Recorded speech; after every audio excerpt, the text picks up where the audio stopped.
Imagine this, you walk into the OET speaking room. You introduce yourself. The role play begins. You explain, you reassure, you gather information. You think you're doing well. Then, a few weeks later, your score arrives. 350, not 400, not 450, just 350. And you wonder, I spoke fluently. I used medical vocabulary. I understood the role play. So, what happened? The answer is simple. You were speaking like a healthcare professional. The examiner was scoring something completely different. So, today I'm going to show you exactly what happens inside an examiner's mind while you are speaking. Not from a student's perspective, not from a teacher's perspective, but from the examiner's perspective. Because once you understand how they think, you will never approach OET speaking the same way again. Okay? Most candidates believe my English is good, therefore I should score well. Wrong. OET is not an English conversation test. It's a healthcare communication test.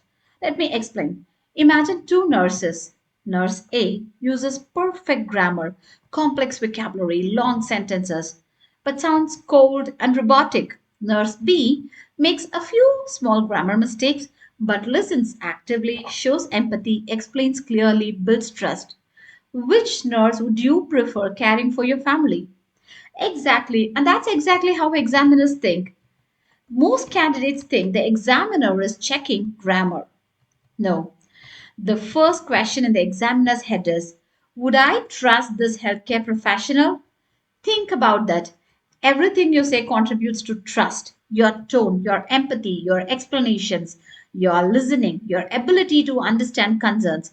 Trust is the hidden foundation of OET speaking. Now, I'm going to give you the six invisible questions examiners ask. So, every examiner is silently asking six questions. Please make a note of it. Okay? The first question is, does this candidate build rapport? The first few seconds matter enormously. Imagine these openings. Candidate A is telling, what's your problem today? And candidate B, good morning, Mrs. Smith. I'm Nurse Sarah. I understand you have been having some concerns recently. How are you feeling today? Same information, but you can see complete different experience, right? One sounds clinical, the other sounds human. Examiners reward human communication. And the second question, does this candidate listen or simply talk? Many candidates think speaking is about speaking. Actually, speaking is about responding. Level 350 candidates often follow memorized structures, but 450 candidates react naturally. Examiners notice immediately. Okay? And the third question is, does this candidate understand emotions? This is where empathy enters. Many candidates think empathy means saying, I'm sorry to hear that. No, that's just the beginning. Real empathy acknowledges emotion.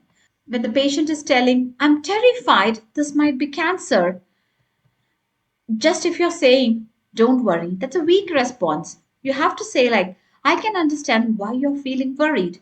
Waiting for results can be stressful, but let's talk about what we know so far. You can notice the difference, right? The emotion is addressed first, the information comes second. That's healthcare communication. And the fourth question is, can this candidate explain complex information simply? This is one of the most important scoring areas. Imagine if you're explaining diabetes. If you're using so much of medical terminology repeatedly, no, it will not work out, right? If you are a strong candidate, then you should translate medical language into patient language, okay? Examiners love simplicity because patients love simplicity. And the next question they ask is, does this candidate organize information logically? Think of a GPS. You should guide patients from confusion to clarity, not overwhelm them with information. So, if you want to get a lower score, then you just need to create information dumps. That's it. But if you want to raise up your score, then definitely you should create a journey out of it. Okay? And the sixth question is, does this candidate involve the patient? This is huge. Many candidates lecture. High scoring candidates collaborate. There is a difference, right? Giving a lecture than collaborating. Instead of you need to exercise, high scoring candidates, they always speak like, what type of physical activity do you think would fit comfortably into your routine? One creates compliance, the other creates partnership. Examiners reward partnership. Okay? Now, let me tell you the secret difference between 350 and 450. Most people think 350 means grammar problems, 450 means perfect English. Not true. The real difference is usually this: 350 candidates exchange information, but high scoring candidates build relationships. Okay, that's the hidden distinction. One focuses on content while the other focuses on communication. There is a difference, right? Now let's focus on the examiner's favorite skill. Many of you think it's fluency, some of you think it's grammar, and other may think it's vocabulary. Actually, one skill influences almost every scoring category is patient-centered communication. Whenever you listen, explore concerns, show empathy, check understanding, involve the patient, personalize explanations, your score rises naturally. Do you know the reason why? Because that's exactly what healthcare professionals do in real life. Okay? And here is something fascinating. Within the first minute, examiners often develop an initial impression, not a final score, just an impression. They begin thinking, this candidate sounds professional or this candidate sounds rehearsed. Then they continue listening for evidence. That's why authentic communication matters from the very beginning. If you remember only one thing from today's lesson, remember this: OET speaking is not a language test disguised as healthcare. It is a healthcare communication test conducted in English. Examiners are not looking for perfect English. They are looking for a healthcare professional they would trust with a patient.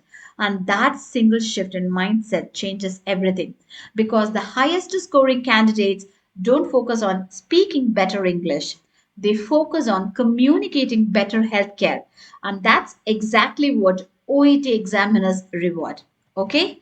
So that's all for today's video. Kindly like, share, and subscribe for more OET tips. See you in the next video. Bye bye.